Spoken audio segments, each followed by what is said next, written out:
2025 թվականի հունիսը կուլմինացիան էր ըստ էության, երբ թիրախում հայտնվեց առաջին հերթին Իրանի միջուկային օբյեկտները։ Հունիսյան պատերազմը իրանցիների համար նաև հնարավորություն էր դասեր քաղելու եւ պլանավորում կազմելու համար։ Այս պետությունը 30 տարուց ավելի 37 տարի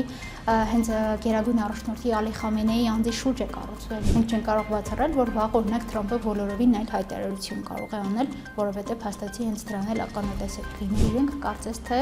առանձնապես սահմաններ չեն ճանաչում եւ գնում են վաբանկ։ Կան նման մարդիկ, ովքեր ուրախանում են Ալի Խամենեի մահով եւ ովքեր նաեւ արդարացնում են Միացյալ Նահանգների ու Իսրայելի գործողությունները, քանի որ դա անցալում են իրանցիներին համակարգից փրկելու օպերացիա։ Ասում են, որ մեզ համար միակ բաց սահմանը մնում է Վրաստանը։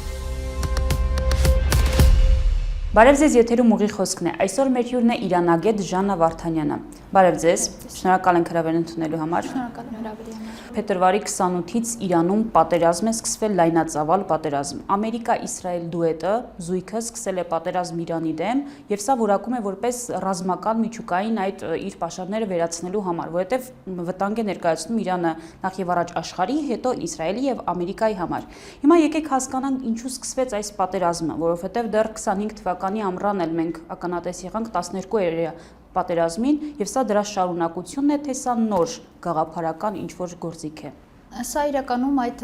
հունիսյան պատերազմի շարունակություն է եւ ոչ միայն հունիսյան պատերազմի, այլ առհասարակ Իրան-Իսրայել եւ Իրան-ԱՄՆ հակամարտության ու առճակատման շարունակություն է։ Այդ հակամարտությունը ի սկզբանե ուներ այլ բնույթ եւ հիմնականում միջնորդավորված էր տարածաշրջանում Իրանի պրոքսիների ու Իսրայելի միջև տեղի ունենում տարիներ շարունակ, նույն Հեզբոլահի տեսքով, Սիրիայում իրանական խմբավորումների տեսքով եւ այլ իրանական պրոքսիների միջոցով, բայց աստիճանաբար այդ առճակատումը տեղափոխվեց ուղիղ դար։ Դա առաջին անգամ եղավ 2024 թվականի ապրիլին, երբ Իսրայելը թիրախավորեց Սիրիայում Իրանի դեսպանատունը, ինչին Իրանը առաջին անգամ պատասխանեց իր տարածքից հրթիռային հարվածներ հասցնելով։ Ու դա առաջին դեպքն էր, բայց դա դարձավ պարզապես մեկնարկը այդ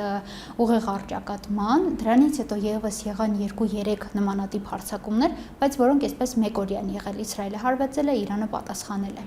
Ու արդեն 2025 թվականի հունիսը կուլմինացիան էր ըստ էության, երբ թիրախում հայտնվեց առաջին հերթին Իրանի միջուկային օբյեկտները, ու այն ժամանակ գործողությունը ի սկզբանե տեղի էր ունենում Իրանի ու Իսրայելի միջև, նահանգները միայն վերջում միացավ ու հարվածեց օբյեկտներին,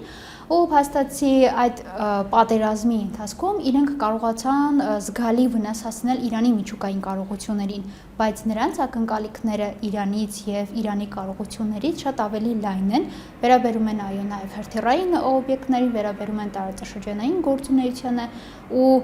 պատերազմից հետո մեկնարկած գործընթացներում ըստ էության ամերիկյան կողմը չկարողացավ հասնել նրան, որ Իրանին դա պարտադրվի, այսինքն կապիտուլյացիայի ենթարկեն ու բանակցային սեղանի շուրջ այդ ամենը պարտադրվի։ Ու այդ պայմաններում էլ փաստացի տեղի ունեցավ փետրվարի 28-ը, երբ արդեն սա կարելի ասել այն վերջնական կուլմինացիանն է, որի արդյունքում էլ նրանք պետք է հասնեն իրենց հանրահռչակած նպատակների, Իրանի ներուժի վերացմանը եւ արդյունքում այնպիսի Իրանի ստեղծմանը, որը չի կարող տարածաշրջանում Իսրայելի եւ Ամերիկայի Միացյալ Նահանգների շահերին մարտահրավեր նետել։ Այսինքն հիմնական նպատակը, կարծում եմ, սա է, այս հիմնական նպատակի ճանապարհին կան նաեւ այլ նպատակներ, որոնք ինչ որ առումով երբեմն փոխվում են, բայց ընդհանուր տրամաբանությունը նույնն է մնում։ Սպանվեց հոգևոր առաջնորդը եւ սա նրանք ներկայացրեցին որպես գլխատում, վերջ Իրանը գլխատված է, այլևս ռազմաօդային, չգիտեմ, մյուս միջոցները վերացված են, բայց տեսեք, արդյոք Իրանը այն երկիրն է, որտեղ առաջնորդին սպանելով կարող են ոչնչացնել այդ երկիրը։ Իհարկե առաջնորդի սպանությունը շատ լուրջ հարված է երկրին, բայց ես կարող եմ ասել, որ իրանական կողմը պատրաստվել էր դրան։ Եվ հունիսյան պատերազմը իրանցիների համար նաև հնարավորություն էր դասեր քաղելու եւ պլանավորում կազմելու համար։ Որովհետև այն գործողությունները, որին մենք ականատես ենք այսօր այս պատերազմում իրանական կողմից, խոսում այն մասին, որ Իրանը ուներ այդ պլանավորումը, այսինքն ինչ են անելու, երբ սպանվի գերագույն առաջնորդը,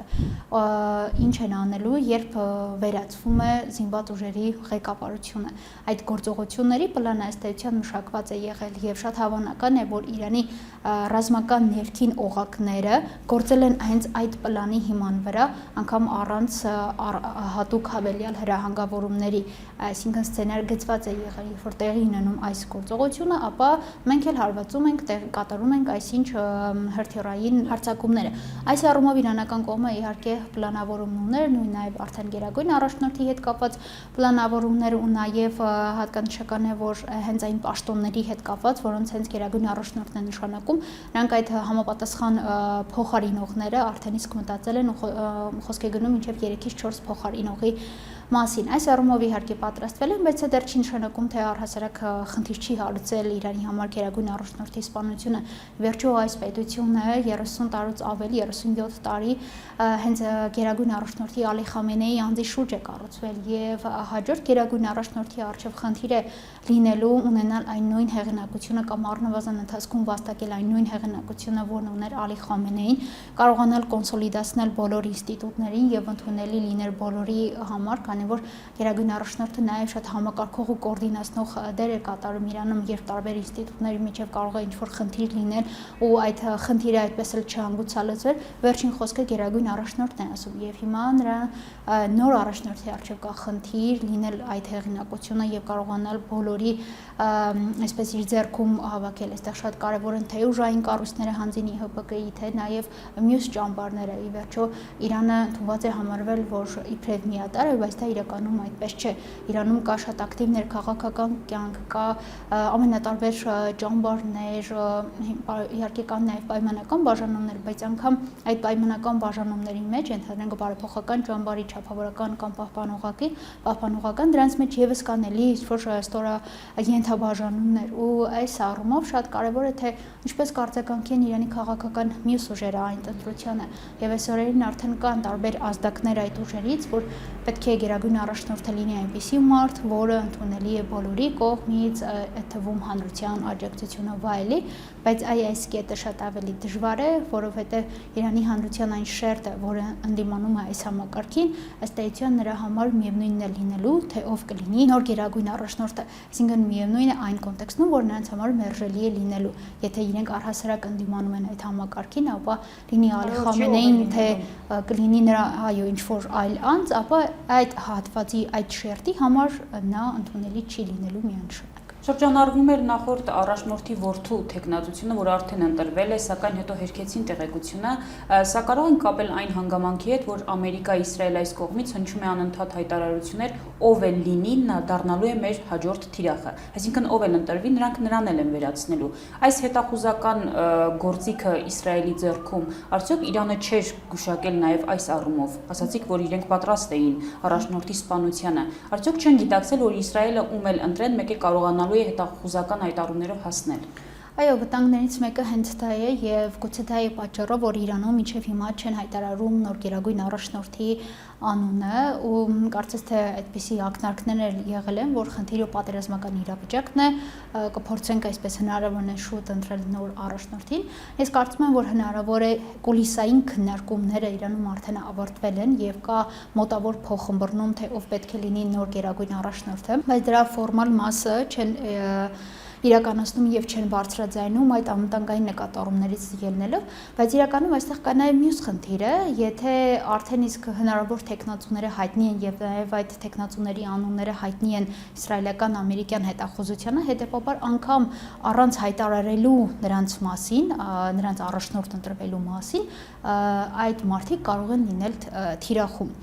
Բայց ամեն դեպքում կարծում եմ չհայտարարելը հենց այդ նկատառումներից ելնելով է, չնայած դա ելեմ կրկնում չի երաշխավորում նրանց թիրախավորումից։ Այստեղ նաև մեկ այլ կարևոր հանգամանք է գալիս, ի վերջո արդյոք հենց այդ խնդիրը կդնեն իրենց առջև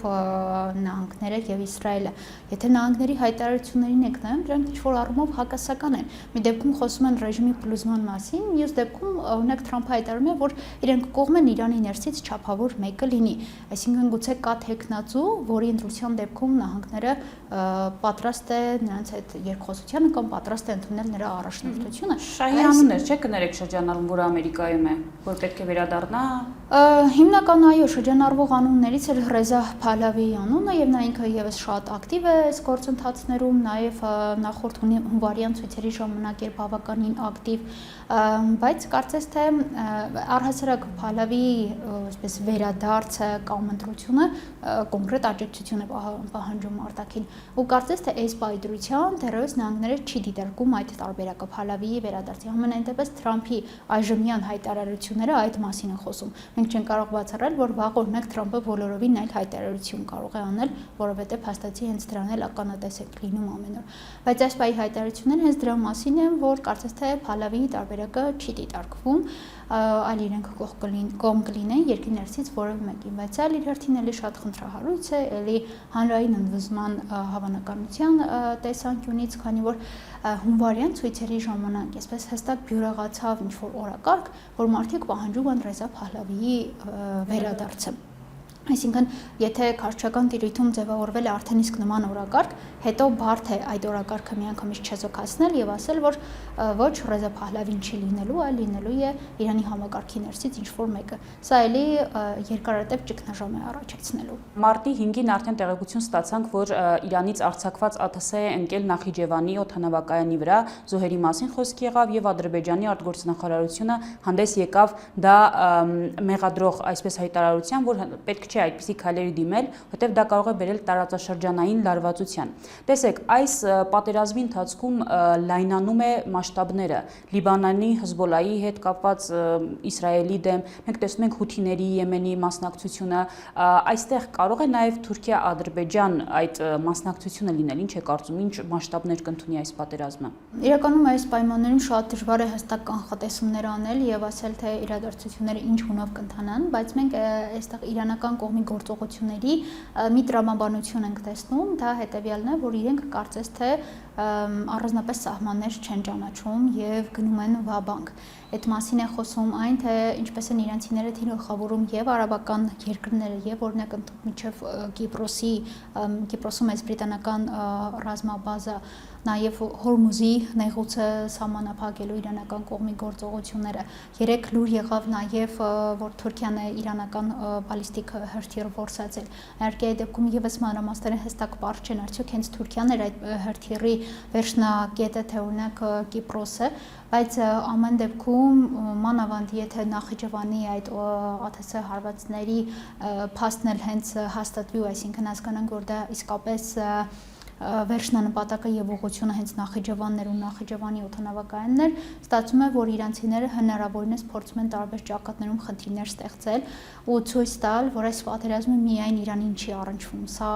հետևանքներ է ունենում ամբողջ տարածաշրջանի համար ու բոլոր տարածաշրջանային երկրների համար։ Հետևաբար այս կերպ իրանական կողմը բարձրացնում է այդ պատերազմի իր դեմ պատերազմի գինը ու նաեւ ինչ որ առումով փորձ է կատարում այդ երկրներին, որոնց առնչվում է այս պատերազմը, նրանց ստիպել ճնշում գործադրել նահանգների եւ Իսրայելի վրա, որպեսզի այդ պատերազմական գործողությունները ի վերջո դադարեն։ Այսինքն Իրանը գործի է դնում հնարավոր բոլոր լծակները, ես նաեւ կարծում եմ, որ այստեղ իրենք ունեցել են այդ հստակ պլանավորումը ռազմական, որ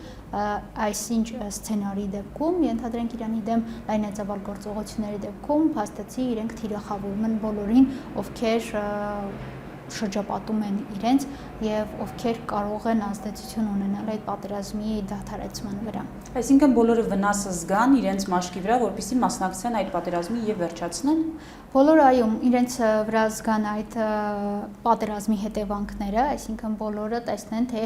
այդ պատերազմը ինչ հետևանքներ է ունենում նաև իրենց համար, անմասն չմնան եւ դրանով շահագրգռված լինեն ու ճնշում գործադրեն նահանգների վրա, Իսրայելի վրա, որպեսզի վերջինս վերջացնի այդ պատերազմը։ Օրինակ նույն Ադրբեջանի դեպքում չեն կարող բացառել, որ հենց իրանական կողմի հաշվարկներից մեկը դա է եղել, հաշվի առնելով Իսրայել-Ադրբեջան հարաբերությունները, այսինքն Ադրբեջանի Իրաքին եւս մասնակից դարձնել այս գործողություններին, դրանով ստիպելով Ադրբեջանին օգտվելով այդ կապերից ճնշում գործադրել Իսրայելի վրա, բայց Ադրբեջանի դեպքում կա նաև մյուս հանգամանքը, դա տարիներ շարունակ իրանական կողմում եղած այն անվստահությունն է, որ Ադրբեջանի տարածքը եւս կարող է օգտագործվել իր դեմ գործողություններին, հետեւաբար այստեղ իրանական գործողությունը կարող է երկու ասպեկտ ունենալ, եւ այդ մտավախությունից ելնելով եւ այդ ճնշման տեսանկյունից։ Նաև տեղեկություն տարածվեց, որ Իսրայելը եւ Ամերիկան ֆինանսավորում են քրդական խմբավորումների, որոնք իրենք ցամաքային ճանապարհով մտնեն Իրան։ Մենք կարող ենք սա կապել այն հանգամանքի հետ, որ այն օդային հարձակումը, որը ի սկզբանե նախատեսված էր եւ իրականացվեց, չկարողացավ հասնել իր նպատակին, այժմ փորձում է նաև ցամաքային ուղով ճանապարհով վերցնել Իրանը կամ ոչնչացնել կամ իշխանափոխություն անել։ Իրականում բարդ է հասկանալ, թե ի վերջո որն էր այն նպատակը կետը, որը իրենց արժև դրել էին նահանգները եւ Իսրայելը գործողությունը սկսելիս, այսինքն որներ հաշվարկը, արդյոք հաշվարկում էին, որ իրենց օդային գործողություններով Գերագույն առաջնորդի սպանությամբ իրանական համակարգը լիովին փլուզվում է։ Եթե իրենց հաշվարկը դա էր, ապա այդ հաշվարկը չի իրականացվել եւ իրանական համակարգը շարունակում է դիմակայել ու շարունակում է գործել այնպես, ինչպես կգործեր Գերագույն առաջնորդի կենթանության օրոք։ Համենայն դեպս այս բայի դեպությամբ դա այդպես է, համակարգը շարունակում է դիմակայել։ Բայց եւ եթե այդ պլանը ըստ էության նրանց չի իրագործվել, հիմա իրենք գործի են դնում այդ համակարգի համար հնարավորինս շատ խնդիրներ ստեղծելու պլանը ու ներքին ճգնաժամ առաջացնելու պլանը։ Այսինքն, եթե ակտիվացնում են քրդական գործոնը, ստիպելու են համակարգին օրինակ ռեսուրսներ կուտակել հենց այդ տարածքներում, ու ստիպված լինեն ճնշել հնարավոր ապստամբություն կամ զինված ինչ-որ գործողությունները։ Փաստացի կարող ենք ասել, որ այդ ցամաքային գործողություն կոչված է, որի մասին նաև խոսք է գնում, իրենք կարող են դա անել քրդերի տեսքով, բայց այստեղ էլի մի շարք հարցեր են առաջանում, որովհետև իրանական Քրդստանում երբեք այն տրամադրությունները, անջատողական կամ անկախության տրամադրությունները չեն ունեցել այն մասշտաբները ու բնույթը, ինչ օրինակ ունեցել են հարևան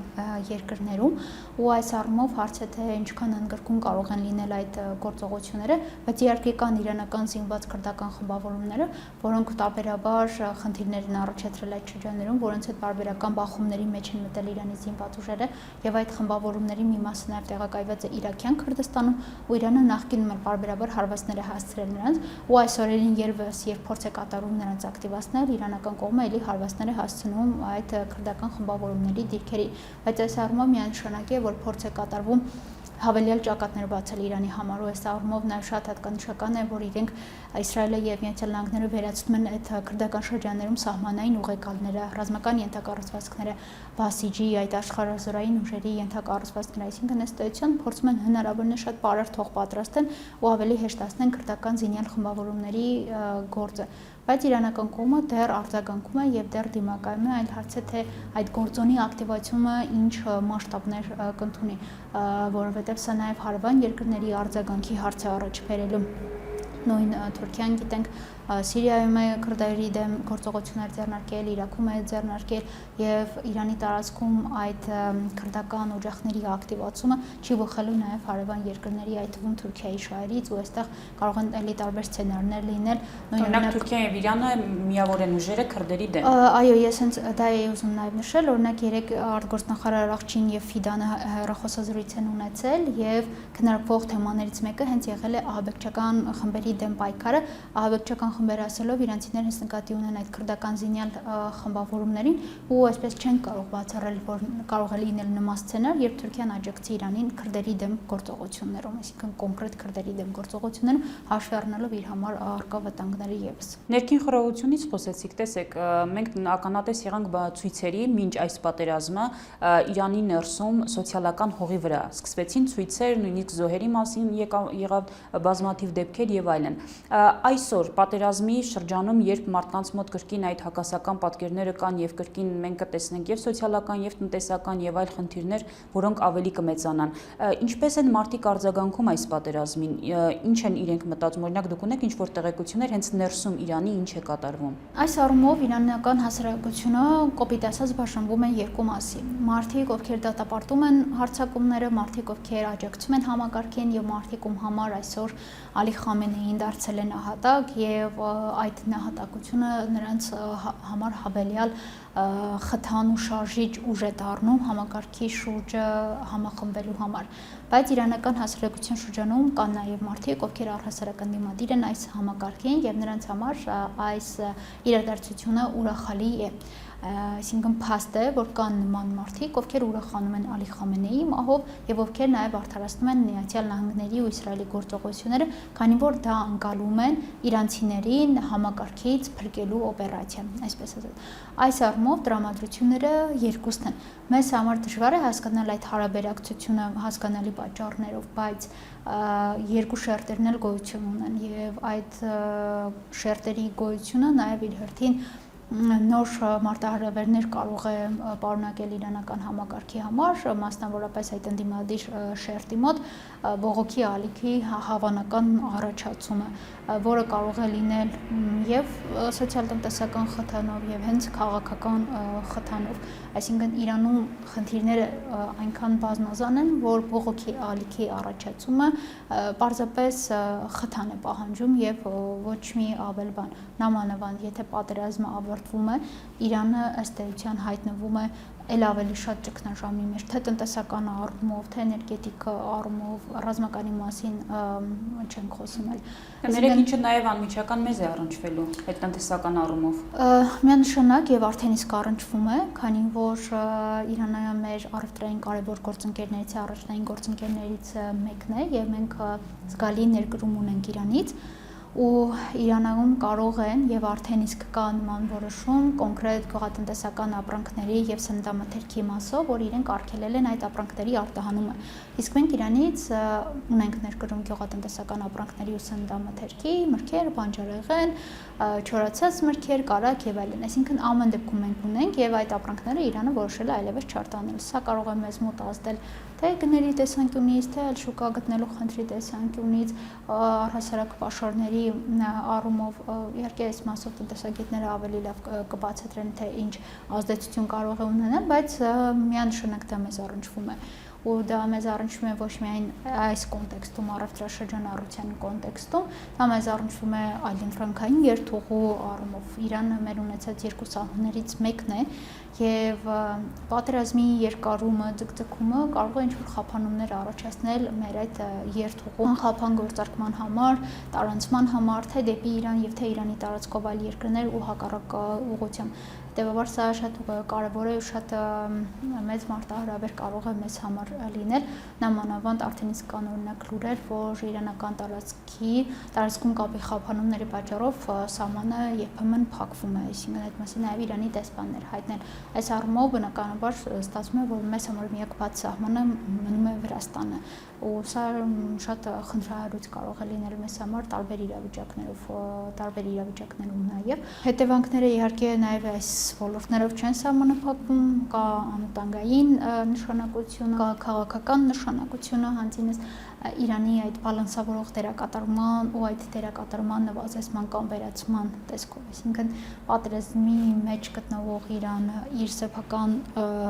ներքին կայունության վերականգնման մեջ գտնվող Իրանը բնականաբար կարող է ի վիճակի չլինել այլ շրջաններում ավելի ակտիվ դերակատարում ունենալ ու փաստացի Իրանը, որը վերջին տարիներին հատկապես Հարավային Կովկասում ուներ այդ բալանսավորող դերակատարումը ու նաև Սյունիքի հարցում Ադրբեջանի ու Թուրքիային զսպող որոշակի ուժեր հանդիսանում, կարող է այդ դերակատարումը նվազել Իրանի, ինչը մեր համար երկարաժամկետ հեռանկարում հիմնական վտանգներից մեկն է։ Իհարկե շատ բան կախված է նրանից, թե սցենարները, որ այժմ տեղի ունենում Իրանում, ինչ հունով կընթանան, որովհետև յուրաքանչյուր սցենար կարող է այլ ենթասցենար ենթադրել։ Եվ անկախ պատեսելի է, չէ՞։ Ամենը կարող է միանշանակ, այո, մենք կարող է այսօր այս իրավիճակն ենք վերլուծում եւ խոսում, բայց վաղը լիովին կարող է այլ իրավիճակ լինել, այսինքն ոչ ոք չի կարող ասել, թե ռազմական գործողությունները որքան կտևեն, էլ ինչ բնույթ կընդունեն, որտեղ կանք կառնեն կողմերը կամ որքան կարող են շարունակել կողմերը, որովհետեւ մենք անդադ խոսում ենք նպատակներից եւ ինչ որ կետերում կանգ առնելիս, բայց այստեղ կարևոր հարց է նաև թե որքան կարող են գնալ, ինչքան կարող են հեռուն գնալ։ Այս առումով այս հարցերը շատ բարդ են ու կան շատ ավելի շատ հարցեր քան դրանց պատասխանները։ Մենք առայժմ կարող ենք միայն սցենարներ ենթադրել ու մոտավոր պատկերացնել, թե այդ սցենարների դեպքում ինչ կլինի։ Հակառակ դեպքում ամեն ինչ ընդհանուր առմամբ շատ անկանխատեսելի է իսկապես։ Հայաստանի համար անվտանգային խնդրից խոսեցիք, այստեղ նաև այդ թրիփ կոչված Զանգեզուրի միջանցքը, որ իրականում դա այդ ճանապարհն է, սա նույնպես կարող է մեծ վտանգ ներկայացնել մեզ համար, նաև Իրանի համար այս պարագայում, երբ նա հենց կարող է այդ ճանապարհը լինել, որտեղով Ադրբեջանը կարող է, չէ, օրինակ, որպես սցենար, ներխուժել Իրան ցամաքային ճանապարհով, կամ Ամերիկան կարողանա ինչ-որ բեռներ փոխադրել, զենք եւ այլն։ Տեսեք, այդ ճանապարհը դեռ չի գործում եւ չեմ կարծում, որ զենքի փոխադրման կամ ինչ-որ Իրան ներխուժելու համար դա ամենաառաջնային եւ կարեւոր ուղղությունը կարող է լինել։ Այն գործողությունները, որ այսօր ձեռնարկվում են Իրանի դեմ, բոլորովին այլ ուղղություններից են եւ իրենք կարիք չունեն այսպես հավելյալ ավելի ինչ-որ նեղ սահմանի, որտեղից փորձեն ինչ-որ գործունեություն ձեռնարկել Իրանի դեմ։ Այդ ճանապարհը դեռ չկա ու ենթադրվում է, որ դա լինելու է պարզապես առևտրային ճանապարհ եւ ոչ թե ինչ-որ ռազմական հնարավոր ներկայության հարց էլ այդտեղ չկա, իհարկե բայց ամեն կողմից կարող չէ բացառել։ Իրանական կողմից իհարկե տարբեր մտահոգություններ կան եւ իրանական կողմի այս երթուղու վերաբերյալ մոտեցումները նաեւ այդ տրամաբանության մեջ էին, որ այո, սա ներկայացվում է որպես առևտրային ճանապարհ, բայց գուցե մեզ համար այդտեղ լինեն մարտահրավերներ։ Սա իրանական կողմի ընկալումն էր ու այս առումով իրանական կողմը հենց նաև դա էր շեշտադրում ու պնդում, որ մենք վստահում ենք հայկական կողմին, բայց չենք վստահում ամերիկյան կողմին, որը ոչ մի առիթ բաց չի թողնի մեր դեմ գործողություններ անելու համար, բայց ամեն դեպքում ես չեմ կարծում, թե հնարավոր է, որ Հայաստանի տարածքից ինչ-որ գործողություններ լինեն Իրանի դեմ, դա որևէ կերպ չի բխում նաև Հայաստանի շահերից, եւ մենք ունենք Իրանի հետ շատ բարեկամական հարևանական հարաբերություններ ու Իրանի հետ այդ հարաբերությունները այլընտրանք չունեն, հետեւաբար Հայաստանի շահերից որևէ կերպ չի բխում, որ որևէ կերպ գործոն դառնա այս իրադրությունում, թե պատերազմական եւ թե առհասարակ Իրանի դեմ ձևավորված ցանկացած իրավիճակում լինի դա պարզապես պատժամիջոցային իրավիճակը, թե հենց այս պատերազմական գործողությունները։ Խոսենք նաև աշխարհի արձագանքի մասին այս փուլի դրության, որովհետև վաղը մենք իսկապես կարող ենք ունենալ այլ իրավիճակ։ Շատ շրջանառվեց եւ տարածվեց իրանական այդ դպրոցի ռմբակոծում 168 աշակերտներ մահացան եւ սա այն նկարը գերեզմաների բազմաթիվ տարածվեց եւ նույնիսկ հենց ամերիկյան, դաշտում հենց Թրամփի զարմուհիներ նույնիսկ տարածել այս լուսանկարը դատապարտելով այս գործողությունները։ Մենք տեսնում ենք օրինակ Իսպանիայի դիրքորոշումը եւ որից հետո Թրամփը ասում է մենք վերջացնում ենք առևտրային կապերը Իսպանիայի հետ։ Մենք ինչպես կարող ենք գնահատել աշխարհի արձագանքը այս ԱՄՆ-Իսրայել դուետի հարձակումը Իրանի վրա։ Տեսեք, կան տարբեր արձագանքներ իհարկե եւ չեզոք արձագանքներ եւ գործողությունները դատապարտող արձագանքներ եւ աջակցություն հայտնող արձագանքներ, բայց կարծում եմ այստեղ կարևորն այն է, որ այդ արձագանքները որևէ կերպ առայժմ չեն ազդել այդ գործողությունների դադարեցման վրա, այսինքն հռետորաբանության մակարդակում ինչ-որ հայտարարությունների առկայությունը դեռևս չի նշանակում, թե դրանք որևէ կերպ ազդում են այս իրավիճակի վրա։ Համենայն դեպս մինչև այժմ այդ հայտարարությունները որևէ կերպ չեն ազդել, լինեն դրանք դատապարտող, թե չեզոք, թե աջակցող հայտարարություններ։ Այս առումով փաստացի նահանգները եւ Իսրայելը իրագործում են այն, ինչ ցանկանում են, ինչ պլան, որ իրենց առջև դրել են եւ դրա վերջը առայժմ չի երևում։ Պետք է պարզապես հետևել իրադարձություններին եւ տեսնել, թե ինչ է կատարվում Իրանում։ Այո, մեզ միայն դա է մնում, որովհետև օրորի եւ ոչ միայն օրորի, այլ ժամ առ ժամ ինչ-որ նոր իրադարձություն է տեղի ունենում, որը մեզ համար կարող էր անսպասելի լինել կամ երբեք չմտածեինք, որ նման բան էլ կարող է տեղի ունենալ, բայց այս աշխարհում ամեն ինչ շատ անկանխատեսելի է եւ փաստացի այն ամենը, ինչ նախկինում մեզ համար կարող էր լիովին անկանխատեսելի կամ լիովին անհնար թվալ, այսօր կարող է դա տեղի ունենալ ու լիովին փոխել իրադարձությունների ընթացքը, գործողությունների տրամաբանությունը։ Ուստի մեզ մնում է միայն սպասել եւ հասկանալ, թե ինչ է լինելու առաջիկայում, ինչ տրամաբանությամբ եւ հունով են ընթանում հետագա գործողությունները։ Առայժմ համենայն դեպս այս պատերազմական գործողությունների ավարտը դեռ չի երևում։ Շնորհակալություն։ Ես եմ շնորհակալ։ Եթերում ուղիղ խոսքներ հետագա հաղորդումներին հետևելու համար կարող եք բաժանորդագրվել Լամեդիայի YouTube-յան ալիքին։ Հաջողություն։